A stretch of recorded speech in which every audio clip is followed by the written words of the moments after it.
Thank you so much, Kavya, for that very warm set of introductions. It's an absolute privilege to be facilitating this conversation, with all of your SDG advocates, and it's an absolute privilege to be facilitating this.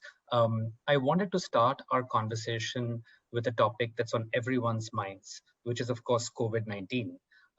Just to put things in perspective, this year, 2020, has perhaps been the first year that the Human Development Goals will actually go down from the time that they were first being measured since 1990.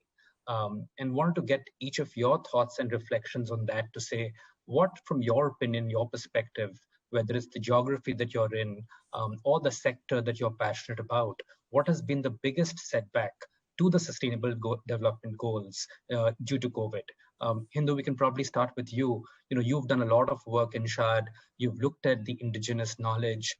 What from your perspective has been the biggest impact of COVID on SDGs? Sure. Thank you, Abhishek. And hi, everyone. It's really a great pleasure to be with my brother, Eddie, and also our young activist from India. So COVID made a lot of damage in our lives, and that's why we are all going in online for now, other than meeting physically as the real human being. So I think that's the first global impact, that it's made a barrier, a limit between families, between friends, between peoples that who have the same objective. And that's really not helping the global development to go away. But I'm going to give you the real example of my place where I come from. I'm from Chad, in the middle of the Sahel, in the African regions.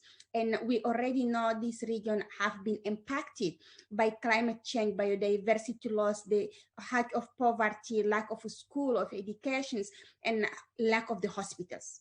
Most of the population here living depending from the land. So they are farmers or they are pastoralists after the cattle. And all those life becoming a challenge every day because of the climate change. And now when COVID come with all the new measures that imposed to the peoples, locking them down, they cannot get access to the public places, and they are not getting access even to the simple health because they do not have hospital in the rural areas. So that's become a big barriers between them and the sustainable life that we wanted to set up, especially the development. But the most important part, it is not the COVID himself as sickness. It is the consequences of the COVID that people are living. When the lockdown the market, so people cannot exchange them product, and then they cannot earn a money, or they cannot get a cereal or meat, so they cannot have the real meal that they want. And it's increased the food insecurity. When you see the map of just last week from the World Food Program, so Chad is putting in the most vulnerable countries in a red. So plus 35% increasing of the food insecurity. We never had that in our life. So this COVID increased this food insecurity. And it's create also a conflict between the communities that living among them, among each others, because we are a nomadic. So when people move, the barriers was open. So we move across 5 countries: Chad, Cameroon, Nigeria, Central African Republic. We are following the rain. And then COVID do not, respect the season. The season is still going. And when they close the border, people cannot move to one or another border. And they stuck down in one areas, and it's become a big conflict to fight to get just access to the resources. So the consequences are really huge and visible. Hindou, thank you so much. Very insightful. Completely agree with your points around both the increasing food insecurity and the kind of consequent on the conflict situation. Eddie, I'll turn it over to you next. You have a lot of perspective from South Africa, many years of just looking at the humanitarian and environmental crises. Wanted to share your thoughts as well on the same question, the biggest impact of COVID on SDGs. Sure. Thank you, Abhishek. And I think I'd really like to echo what my sister Hindou just said. If we look at the economic and social consequences of the pandemic, I think what it brings into sharp focus are the ways in which we as a global society have embraced the minimum threshold. The fact that so many people are plunged into extreme poverty, depending on which estimates you read, it could be anywhere between 200 and 500 million people are plunged into extreme poverty as a result of the economic consequences or the economic fallout of COVID. What that should suggest to me is that people were already precarious and already vulnerable to begin with, right? So the fact that as a global society, we have chosen to count people converging from $1 a day as an existence to say $3 a day, we counted that as progress.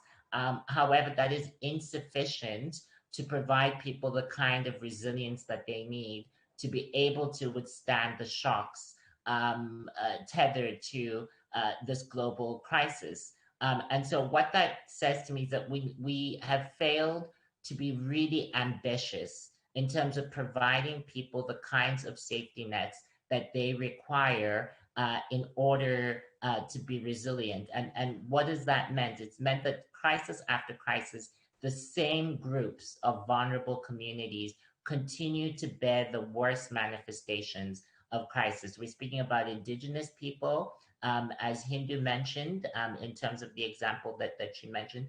We're speaking about people with disabilities. I myself am a disabled person. We are 1.3 billion people with disabilities around the world, and people with disabilities are institutionalized. We in terms of the health burden of the pandemic, we are really, grappling on a day-to-day basis with health, let alone all of the other things that we need in terms of our care being disrupted. And we're speaking about the fact that in both the global North and the global South, communities of color, Black people, brown people are grappling with racial injustice, right? And so those are the same people that are disproportionately impacted by COVID. So I think this is really a sobering moment for deep reflection about the ways in which inequality and injustice continues to underpin the nature of the crises that we grapple with globally. And I think that has profound implications for the SDGs. That's a very interesting framing of the problem to say, our aspirations need to be much higher, and the fact that, what we define as safety net needs to be relooked at in the face of the last 6 months and the kind of resilience that needs to be in place to be able to withstand such shocks. Ankit, I turn it over to you. You've been a food warrior and would love to hear from your perspective. What do you think are the biggest impact of COVID on the SDGs? Right. Thanks so much, Abhishek, for having us here. And I think I'll just echo what Eddie and Hindou were just wonderfully articulating. I think there's no doubt that low-income households have had probably some of the worst effects of the pandemic in the last 6-7 months. And we're seeing now 500 million people move into extreme poverty. There's talk of around 130 additional million people. So 130 million people now being food secure additionally in the next year. And for those of you who are not aware, our progress towards SDG 2 Zero Hunger was anyways slightly off track for 2030. So this is kind of put both vulnerable people at even more risk. It's also harmed the progress that was already made in the last decade.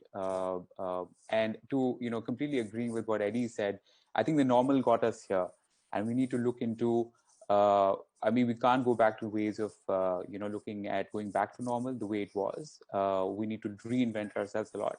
But I still think that perhaps the biggest effect of COVID is going to be the ripple effect on low-income households in the time to come. And I'll speak from the Indian context. I think in India, while globally we saw a lot of countries having price surges in terms of food inflations, India relatively was able to manage off that well. But we saw millions of daily wage earners, migrant workers, lose their only source of income, have no jobs. According to the ILO, almost 1 in every 6 people across the world have lost their jobs, and they're going to have reduced working hours in the time to come too. And in the Indian context, now what's really happening is the question of these parents who've lost their jobs, will they send their children to schools, which was anyways a big problem, not them finding value in education, thousands of nonprofits on ground and local SSGs had worked to build stickiness and demonstrate the value of education to these parents and provide food as an incentive to them during classrooms, even outside government schools. And now I think the big question, because of having incomes completely cut down, a lot of these parents are going to choose not sending their children to school, which is going to have not just an effect on their education today, it's going to have a ripple effect on the livelihoods tomorrow, on the household income tomorrow, on their access to basic facilities like food, healthcare tomorrow. And so I think that uncertainty that COVID still holds for us, and that ripple effect in the next 24 to 36 months is something on especially low-income households will probably be the most destructive. And the vulnerable will slightly, in a way, keep getting vulnerable if you're not able to come up with better systems to support them. No, thank you, Ankit. No, indeed, it's a sobering moment, and you're right about the ripple effect that it's creating. I'm myself in India, and I can see a lot of that, including in urban slums and the kind of impact it's having on their lives. I wanted to move on to the second question, which is on a very different note. To say, it's a little trite to say that every crisis is also an opportunity, and in that vein. There's a lot of conversations around, is there an opportunity for leapfrogging? People are talking about digital being able to provide access to, secondary care where there might not have been enough access in certain parts of the world. Again, from your perspectives, what are some of the leapfrogging opportunities that COVID provides, either in terms of, technological advancement or around policy changes, anything which has been in the waiting? People have been talking about it, but it didn't really happen, and COVID actually is able to shine a light on that and expedite progress in that direction. Hindou, I'll start with you again. Anything that you're seeing on the ground which provides some hope, some kind of a silver lining, if you will. I think COVID showed us that we are all interlinkages. We all depend from each other. And I think this is a good signal to remind us we are all human. You can be white, black, you can be from Africa, Asia, or America. We are all depend from the same earth. We are all interlinkages. And there are no the barriers that we are putting in our mind. And that's lead to the creation of the solidarity. So that's really very important to see we are human finally. And that's also what Indigenous people show for centuries. Because, when you are coming from Indigenous communities, I'm coming from Africa. Maybe I speak French, Arabic, or yes, a little bit of English. And then my brothers and sisters from Latin America that speak Spanish, or others from Asia that speak other languages. So we used to be interlinkages beyond our languages. And now we are seeing with the COVID, the world start to become a big village and then depend from each other. And one of the examples is when they close all the borders, they leave the food to be shipping across the borders, across the continent. So that means we all depend from the food, we all depend from the land. And then it's remind the people that how if we protect our nature, we can protect ourselves. We can protect it from the food insecurity, from the health. So that's very important for me. And second is, all the world's big leaders, big countries come and say we need to invest in the economy. And all of them agree to call it the green recovery. So it's really good to see all of us have the same mind of thinking. But the issue is, are we thinking the green recovery all together? Is it investing on the renewable energy, investing in the sustainability, investing in our health, in our educations, leaving no one behind, having all the vulnerable communities that getting all the positive impact? So I think we are in this time of thinking how we can turn it into the real hope. And I think personally also the real hope, it's giving the right peoples who suffer the most, Indigenous peoples, women, children, people with disability, those who are forgotten in all the crises, giving them finally access.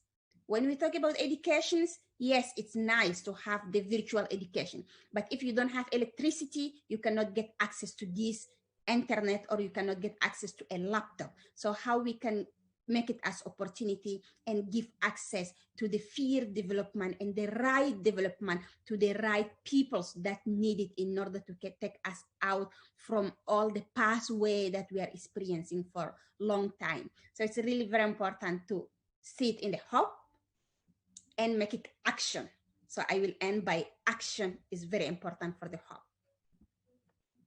Interdependence, hope, and action, Hindu, very well said. And it's interesting how you pointed out the fact that many conversations are happening now that perhaps didn't happen with the same level of intensity, and the interdependence and interlinkages. For example, the conversation that we're having right now, more such conversations need to happen. So that's very well said. Eddie, again, from your perspective, wanted to hear from you. What do you think are some of the opportunities that a crisis like this brings in terms of the changes in our thinking or the approach? Well, Abhishek, I think the first thing to say is I'm not entirely sure that we have 10 years in order to get back on track. I think the situation is so urgent and so dire that we have no choice but to leapfrog. And so the discourse around technology and the fourth industrial revolution, we need to be thinking about how do we ensure that the technology is in service of issues of social justice, issues of saving the planet, issues of ensuring that there is meaningful structural equality and justice, right? It cannot be technology for technology's sake, or advancement in the fourth industrial revolution for advancement's sake. I think that we need to really ask ourselves the pertinent question: how do we utilize the tools? How do we utilize the innovation that we have in order to really move the needle in a very meaningful way? I think the situation is so dire and so urgent. The second thing too is that I think we have no choice but to ensure that we amplify the voices of those that are furthest behind the line of opportunity. I think the trickle down approach is not going to work at all. We cannot wait for the most vulnerable communities to eventually be lifted. We need to target them first.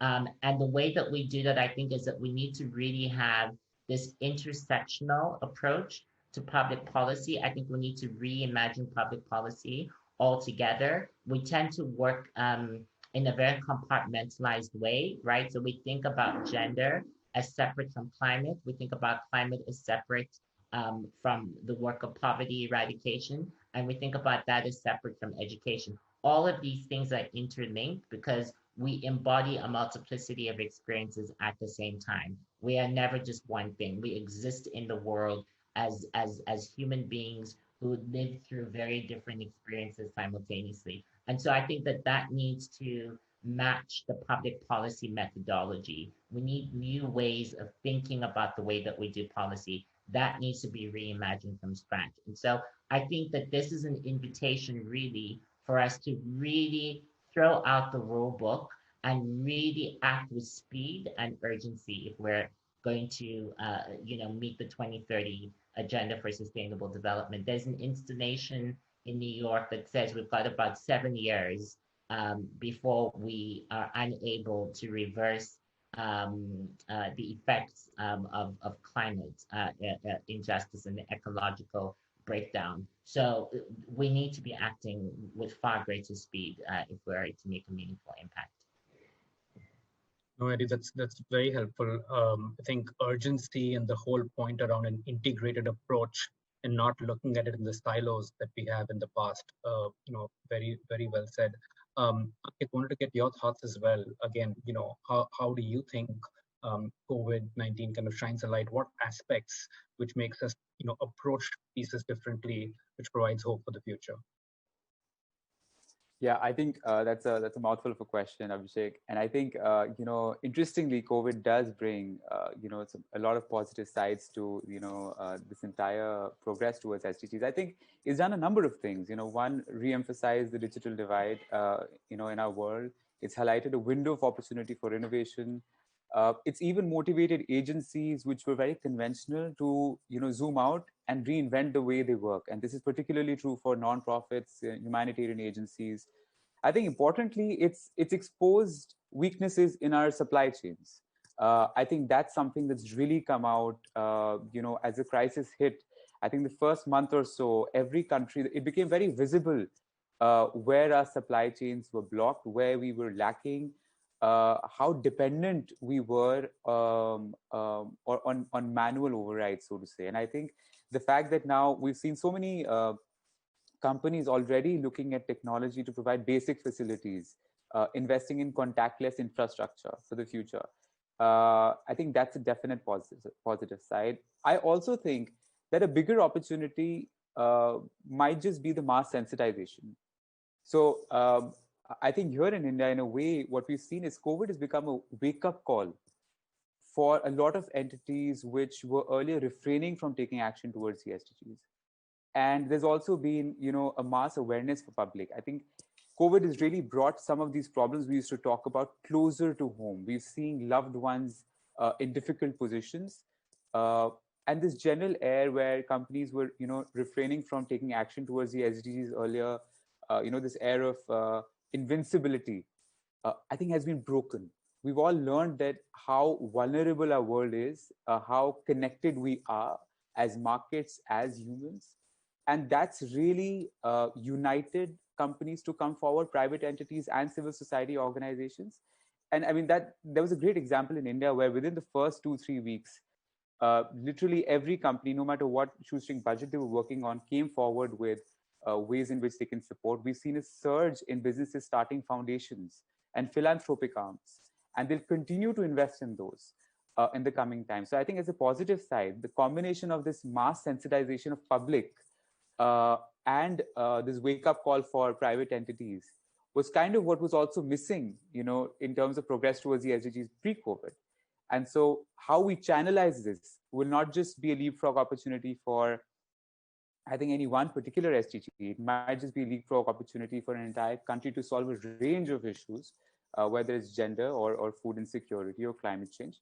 And I mean, there seems to be a much more positive impact in terms of what can come together when we unite.